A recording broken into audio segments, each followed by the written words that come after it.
What's good, everyone? Lamprey reporting from French Nationals. A lot of you cheered for me here all weekend long. I updated on socials. You may have seen me on the feature match stage as well. I played Apophis Fiendsmith. It was a crazy fun weekend, and I had such a good time.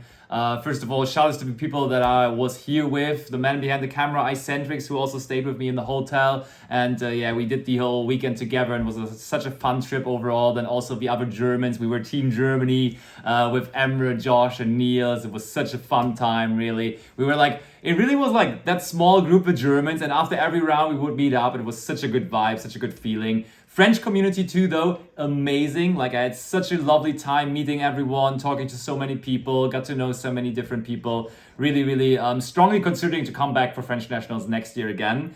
In the end, 2,600 players. After day one, 9 rounds, I was 7-2, only lost twice. One of that was the unfortunate featured match. And then on day 2, I went into day 2 with full ability to make top 64. Immediately lost the first round to Malice again, though. Then won against Ryzen Mitsurugi, and then I did in the last round lose against Philip, and I think I finished around 150th out of 2,500 players. That's not too bad still, and I played a pretty creative deck, so I'm quite proud of it. I put a lot of effort and time into this deck, so I want to show you and talk about it, and even though I didn't make top cut, I wanted to give you a deck profile. And if you appreciate it as well, please make sure to like this video, subscribe to the channel, and tell me in the comments what do you think about my deck. But now, the content that everyone is waiting for, let's go into the deck, let's show the cards. As I said, it's Apophis Fiendsmith, and the most important card, my spirit animal for this weekend and for the last weeks, basically, the man with the mark, truly leaving a mark on me. Yeah, you know what he does probably. He just searches Temple of the Kings or a spell that mentions it. Spell or trap. I didn't play the trap card, but technically also the trap card. And the other important part that a lot of people just, that's the part that people may forget, is the part that it's also, it has a protection effect. It protects Temple of the Kings, it protects Treasures of the Kings when it becomes Temple of the Kings, and it also protects itself when Temple of the Kings is on the field and Apophis monsters from battle and destruction. It's like, this card, actually, sometimes I want to end on this because it's just such a nice protection to have. For example, against Murakumo can't wipe your field anymore. Against Ryziel, Detonator is not as strong anymore. And yeah, it's definitely having some implications. And then there's 2 Anubis next to it. That's the first thing that's a little unconventional. I think people have catched up on this, but in the beginning it was always 3 Anubis, but I tuned it down to 2 because I just, in a Droll heavy format, wanted to have less cards that play into Droll. That card obviously immediately plays into Droll, because searching Man with the Mark immediately results in you not able to do anything with this card anymore. Also, standard, usually you want to aim for 5 normal summons, and that is basically 5 normal summons because this essentially equals a normal summon with the Mark. So math-wise, it also just kind of works out. By the way, this is 41 cards. I'll explain later why, because it is for one specific reason, pretty much, because I kept it 40 for the longest time, and then when I added something else, I was like, yeah, this probably can be 41 now with the amount of bricks that are running. And then last card is Circuit. Circuit is really nice because it kind of does the same than Man. Of course, only when you have Temple, so it's not a 1-card starter on its own, but these cards together, like you search Treasures, and then you search him, and then this is immediately Fiendsmith combo. So you can just go into Fiendsmith combo, have Temple and the traps, so you have your Apophis and everything ready and protected with the Fiendsmith combo as well. So yeah, that is the Apophis monsters, or Odeon monsters, or however you want to call them. Then over to, of course, the very amazing Fiendsmith engine in the main deck. I played Triple Engraver. Yeah, not much to talk about there. It is a very strong combo on its own. Specifically in this deck, it's a special combo in which you even go for a cool combo. I can show you in the extra deck, and I can explain a little more regarding that. Going second, that's a card that you easily side out 1 of. And yeah, I usually side out 1 going second, basically all the time, because I just side in more non-engine going second, and yeah, I never was too sad about it. And then Lacrima, Lurie, yeah, standard 1-offs, nothing I really want to talk about there. And then that is basically it for the Fiendsmith cards. And yeah, they just synergize very well with the Apophis cards. There is technically a way that you could bridge Fiendsmith into Apophis engine with like playing extra deck package to facilitate that, but I just decided against that because the extra deck space actually is quite tight, and I felt like I could just win games with Fiendsmith on its own, worst case scenario. Next up, we have some hand interactions. Let's see what we got here. It's quite a few of them, and yeah, so basically You know what? There's a trap card that I will also just include here. That's Dominus Purge, which kind of fits the same issue or same purpose as well. And yeah, Drone Lockbird, for me, a no-brainer. Others, I talked to others that didn't run this card, but I would have not wanted to enter a tournament without playing Drone Lockbird currently, with Mitsurugi being everywhere. Sure, you might play against Melis, and against Melis it's not that great. Usually very much underperforming, but still against the Mitsurugi decks, where I expected more overall, and I played against a bunch of Mitsurugi decks, I wanted to have Droll. And besides Droll, and Droll of course is great against those decks, besides that the approach pretty much was to not make the Mitsurugi decks get off their game plan. So Ash is huge because you Ash Prayers, you Ash Saji Engrave when they summoned it and tributed it with Habakiri. You just try to stop them from getting to Ritual and like get their plays off like that. Purge, same thing, can also be applied to Prayers, can also be applied to all the searching effects in the deck as well, so that is why you play it. Fuva, somewhat of a no-brainer, don't think I need to explain it that much. Put it in the work, definitely a decent card. And then 2 Nips. Yeah, I wanted to have Nips somewhere in my deck, but it does kind of respect Melis, but against Melis it never feels overwhelmingly good because they just can play through this quite nicely. But obviously, as like you want to pair this up with something else, and then it becomes a lot better. But yeah, I don't know. I'm feeling a little off on this card at the moment. Not too sure about it. And then the reason we played 41 in the end, I got on the Gamma and Driver technology. So the reasoning behind this is basically this card is good going first and going second because I just talked about Droll being such a crazily viable card in this format. Therefore, going first, drawing Gamma is actually huge because the opponent will try to draw you as quickly as possible. He will drop the Perulian standby phase, which you can also just Gamma, and therefore doing that is pretty sick. And additionally to that, when you start Fiendsmith engine, you just go Lurry into Requiem, and then Requiem effect. That's where they chain the Ash, or the Fuva loss. That's where I chain my Gamma.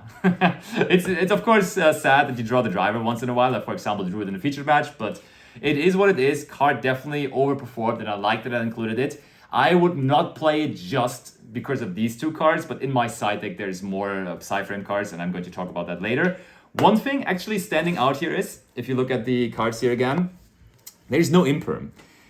In the beginning, I was like, this is a trap card. Obviously, I need to play Imperm. There's just no way around it. But in testing, I just realized Imperm as a card, it didn't do enough for me into the matchups that I was expecting. And therefore, I just started cutting the card. And people started calling me crazy because they're like, yeah, you need to set, you needed to be in the graveyard for Dominus Purge, you need in the graveyard to make your Temple or your Treasures live going second. You can easily always make Treasures live. It was never an issue. I had not one game where I could not search with Treasures. I swear, you can always just make it happen because like even cards like Engraver or such, this equals a spell card. This equals a spell card. It's just, it's not that big of an issue. So you don't have to play Imperm because this is a trap deck. And I was really happy with the decision in the end that I did not run Imperm. And yeah, I did not miss it actually. So yeah, that's about that. And then the field spell, Treasures of the Kings. Sets 1 on, basically, I think this is the strong. I would say this is the strongest card of the engine. Just sets 1 Apophis trap on activation. Then when there's 2 sets or trap card in the graveyard, you can also just search for another Apophis, for a monster that mentions Temple of the Kings. Absolute MVP. You just like, you get this off, it stays on the field. People don't know, really crazy too. Like, they try to play into your field, Treasures is still on the field. You start the turn with trap card in the graveyard, you'd be like, yes, search. Okay. Let's say we search Men with the Mark. Men with the Mark searches another copy. We activate it again. On activation, we set 1 of the trap cards. And then you'd be like, yeah, and I will search again. Because the search effect actually is not hard once per turn, but once per copy. So you can just search twice then with the treasures. So that's actually just insane. And then, yeah, terraforming to get it even more often. Kind of annoying withdrawal, but what can you do? Set it out going second very often. Then the OG Temple of the Kings. Yeah, I played the big combo. Like, I think there's also an approach to the deck where you, like, kind of go a little low ball without this, and you just try to play it more down to the ground. I wanted to play the big combo. I wanted to summon Apophis on the first turn. I think that is the approach with the deck, and just in testing, the other variant just didn't really give me any feelings. Of course, this can break, but it is what it is. Then there is 2 Fiendsmith Tract. Of of course, still being part of the Fiendsmith engine. Going second, I started siding on 1. But there, for example, against Philip, there were games where I wished I had the second still in going second. So not too sure still whether siding this out going second is correct. Because you got to realize, yeah, usually you would be like, yeah, Engraver is the card you want to draw because it just gives you more. But under Droll, and Droll, as I said, is just such a huge card in this format currently, this card just is actually better because it already gives you access to Valeri and therefore to a play. So drawing tracks is usually just probably better. Also, it's a spell card to set, of course, for treasures. Then what do we have here? Talents, yeah, probably still one of the most busted cards in the game. I set it out going second. Honestly, this card going first, crazy. Going second against most of the matchups, probably not enough. You want to hinder your opponent from playing, not play into their field. When they did their field, this card is not going to break it, trust me. So I just I set it out going second most of the time, but going first, it's of course crazy. Prosperity, yeah, another card that plays into draw, set it out going second as well. But for going first consistency, I wanted to have it. Then there's the Apophis traps.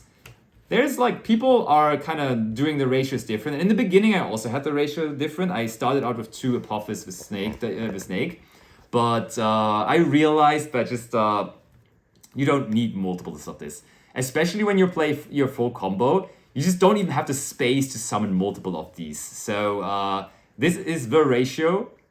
You can quote me on this. If you play Apophis, this is the ratio you should run. For the people that don't know, this just special summons itself and sets another one, always sets this, and this negates up to the amount of other trap cards on the field, continuous trap cards. So yeah, this is the Apophis traps. Then there is Mini Detonator, Baby Detonator, Stature of Anguish pattern. This card is MVP. This is the best piece of your end field, honestly. You just summon it out, and whenever another trap monster is summoned, you get to destroy 1 card on the field, not once per turn. And also, it's protecting itself when you have another trap. So you start destroying things, and it gets protected as well. Really important because they just cannot target it.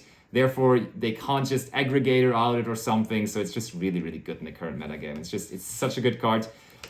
Interestingly enough, this may seem like a card you would side out going second. I usually kept it in going second though, because the plan is to stop the opponent from playing and then play into their almost non-existing field. And then you just want to make sure that you have something on the crackback, and this is the best card. This is the best engine piece on your field, and therefore getting 2 monsters into Silhouette Rabbit usually is working, and you want to have this card in your deck as often as possible. Therefore, I did very little sided out, and then there's Fiendsmith in Paradise. I had an abonnement for drawing this card, honestly, this tournament. Drew it way too often. Also, usually try to keep this in going second, because against a lot of the decks, you're just grinding with them. This deck grinds really well. Therefore, having this in the deck to grind with them is pretty important, and you wanted to have it in going second as well.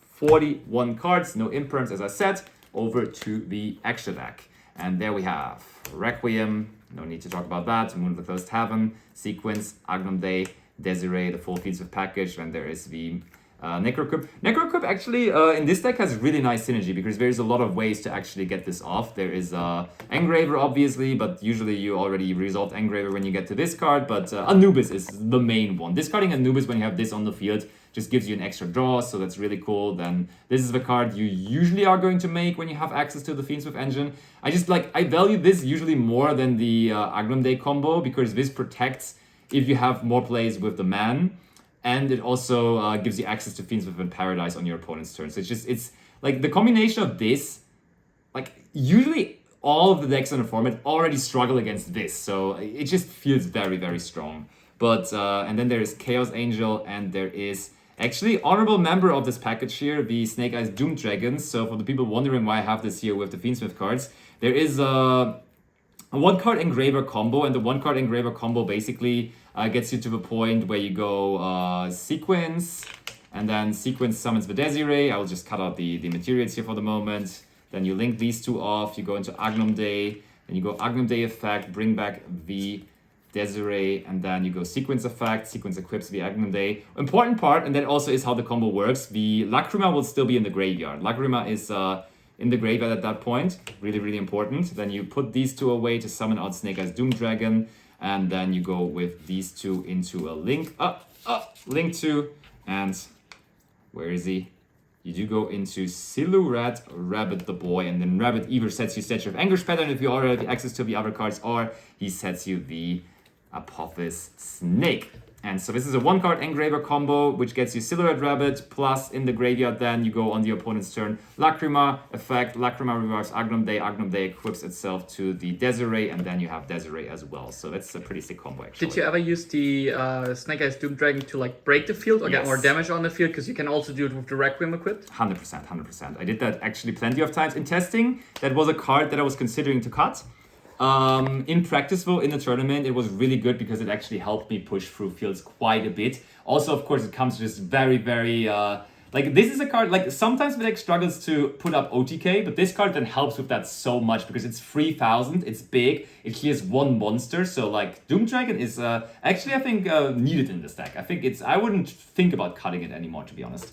Then next the Lacrima, there you go. Then there is Apophis, the Divine Serpent Apophis, powerhouse, MVP, just always summon it.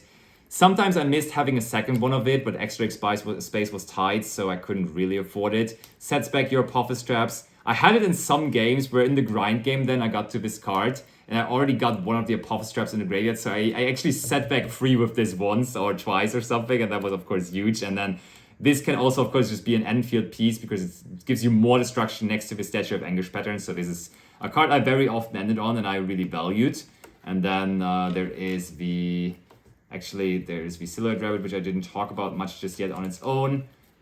Usually, I always go for this. As I told you, Statue of Anguish pattern, you don't have any in-engine Apophis access to the card, so this is just the card that you're going to use for it, and that always gets you the Statue of Anguish pattern. And then, of course, against some matchup, it can even be applying that you use the Silhouette Rabbit effect to destroy his back row. For example, some of my careless Malice opponents, because for Malice, sometimes you want to start with a set spell trap card, either to bluff or to just set MTP, set GWC before you normal summon a Malice monster to just like dodge interruption. And then I was like, hey, they set a card. I would like to respond. I would just like to summon out my Statue of Anguish pattern and then activate Rabbit to immediately destroy your set card. And they were like, oh yeah, that's pretty annoying. So Silhouette Rabbit kind of nice. Then there's Typhon. Typhon comes up a lot, actually. It helps me break fields. I know this card, the joke with it is that it has a win percentage of negative, basically. A negative win percentage, but for me, I think I won a couple of games with Typhon. Also, occasionally this card is the reason that you can OTK, actually. In some specific scenarios, you just need to clear 1 more monster on the field, and then it's still 2900, so you put it over an Anubis or something, and then this card is the reason you can go for it. And then IP SP, I made SP a bunch. It's a tool to play into the field. And this, in theory, if you go full combo, you end on IP as well. Telling you though, I never made it. I didn't make it all tournament. I think I would just cut it now. Question is for what? I could play a second Apophis, but it's probably also not super needed.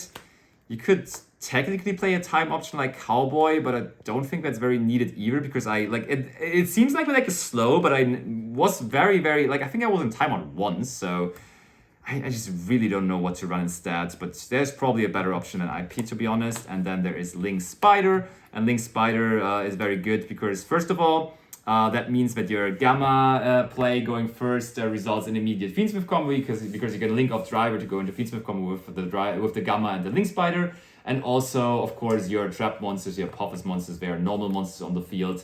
And then you link them off, go into Link Spider on turn 3 or something, and then you're good to go in that regard. So yeah, extra deck was good, like most of it. And then in the side deck, you realized my main deck was pretty much tailored towards the Mitsurugi matchups, but then in the side deck, you gotta respect the Malice deck still. And therefore we have triple Meowth, triple Lancea. Lancea was undebated, I always played this. With Meowth in the beginning, I was more so thinking about running Chaos Hunter, but then I realized that Chaos Hunter just has too many outs, and therefore I just went with Meowth instead, and yeah, it was better for sure, I agreed in the end. I didn't really miss Chaos Hunter, even though my losses mainly came from Malice, but yeah, Meowth is... the thing with Meowth though is, it doesn't have that many other applications next to the Malice matchup. It's like, in theory you would think, hey, The Mitsurugi decks, they also special summon quite a bit from the graveyard, but I would never side this in against Mitsurugi Raizio, for example, because they just have so many ways around it. They don't care about it. Yes, you can side it in against some of the Fiendsmith variants, maybe. And against pure Mitsurugi, I didn't play a single pure Mitsurugi, but the side deck plan with this would have been to just hold Meowth and then activate it at the beginning of your turn. Because of course the strategy of pure Mitsurugi is to just summon multiple times from the graveyard on my turn. So yeah, that would have been the way to go with Meowth, but that actually never came up. And then I played 2 Purulia. So I didn't want to play 9 Charmies, I only wanted to play 8. And because this card then was my Malice coverage and I kind of needed to play it, I then decided to cut down on the Purulias. I don't know, they're pretty good, but the thing is, your opponent can play around this card. With Fuvalos, for example, or also with Meowth, you usually chain them to an effect that immediately is giving you the draw. But with Purulia, that is not the case, you know, they can just figure out a different line, they can adjust their plays due to the fact that Purulia is resolved. Therefore, against Raziel, it's still a very, very preemptive card, but yeah, 2 was fine for me. Didn't really miss more. And then, as I said earlier, I did play the deltas in the side. And the idea behind this is you want to make sure that, as I said, the Mitsurugi deck does not get to combo, does not get to play at all, essentially. So I always sided this in going second against Mitsurugi and against a lot of other matchups as well. You don't side this in against Malice, but the other matchups pretty much you want to cover because most decks have some powerful spell cards, let's be real. And yeah, just hitting Mitsurugi Ritual with this, hitting most of the time that. Sometimes Mitsurugi Prayers, but usually Ritual because that is the broken card of the deck. That is the card that gets Murakumo and everything. So I really was happy with this, but I would say I didn't draw it as much. I liked the theory behind it. I liked having 3 of it, but I just didn't draw it overall too many times. I think I resolved it like twice, maybe all tournament, even though I played quite a bit of Mitsurugi. Then Nibiru number 3. This is definitely a card I would change out. Honestly, like, I wasn't even too happy with the Nibiru in my main deck. And then I never really sided this too much because then I think also my side deck plan, like, going first, I would rather side this in than going second. Against Melos, you want to have it, but even then, you can sometimes break on having the 3rd copy of it or a 2nd copy, and it's only once per turn. So I would definitely try to find a different card than this. And then there is this 3 Solemn Strikes.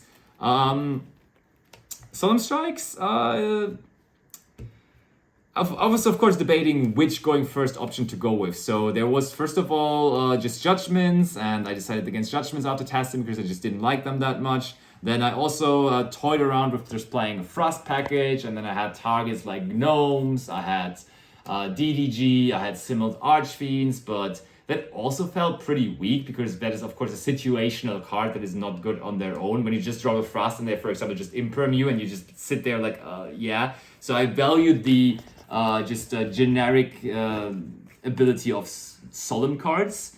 And in the end, it was just Strike because you pay the least life points. And with this deck, sometimes it comes down to the life points. And therefore, I wanted to have the Strike, and it worked pretty well. And yeah, no big real reasoning. I wanted to have going first cards. Strikes were decent, so I just went for Strikes in the end. But yeah, that's it. Once again, thank you so much for all the people that I met this weekend. It was a really fun trip. I'm definitely considering to come back to French Nationals again for next year. Also, big shoutouts to Breakflip for organizing the tournament. Man, what a tournament it was. The tournament was super smooth. Stream looked super crisp as well. So shoutouts to these guys. And yeah, I'm going to see all of you hopefully for another video here on the channel soon. Actually, I'm going to make a vlog. I recorded a vlog. I hopefully will upload it very soon here on this channel as well. And then obviously I will be seeing you in 2 weeks on German Nationals as well, where I will be back as the caster, of course, in my usual role. It was fun playing, but still casting, of course, is absolutely also deep in my heart. So thank you so much for watching. Again, quick reminder, please make sure to like the video, subscribe to the channel, and let me know what you think about my deck. But for now, Lampy signing out.